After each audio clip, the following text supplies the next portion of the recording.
అనగనగా నక్క కోడిపుంజు.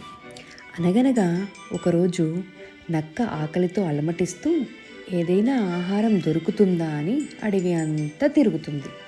అప్పుడు దానికి ఒక కోడిపుంజు కనిపించింది. కానీ అది చెట్టు కొమ్మ మీద కూర్చొని ఉంది. దాన్ని చూడగానే నక్కకు ఆకలి రెట్టింపైంది. ఎలాగైనా ఆ కోడిపుంజుని తిని తన ఆకలి తీర్చుకోవాలి అని అనుకుంది. మెల్లగా ఆ చెట్టు వద్దకు వచ్చి, మిత్రమా, నిన్న మన అడవిలో జంతువులందరం చర్చించుకున్నాం కదా, ఇక మీదట ఏ జంతువు ఇంకో జంతువుని తినకూడదని, అందరం కలిసిమెలిసి ఉండాలని. అందుచేత కిందకి రా, మన ఇద్దరం చక్కగా ఆడుకుందాం అని చెప్పింది నక్క. ఆ జిత్తులు మారి నక్క చెప్పే దాంట్లో నిజమెంతో ఆ కోడిపుంజుకు తెలుసు. అందుచేత అది, అవును, ఆ విషయం గురించి నేను కూడా విన్నాను అంది కోడిపుంజు.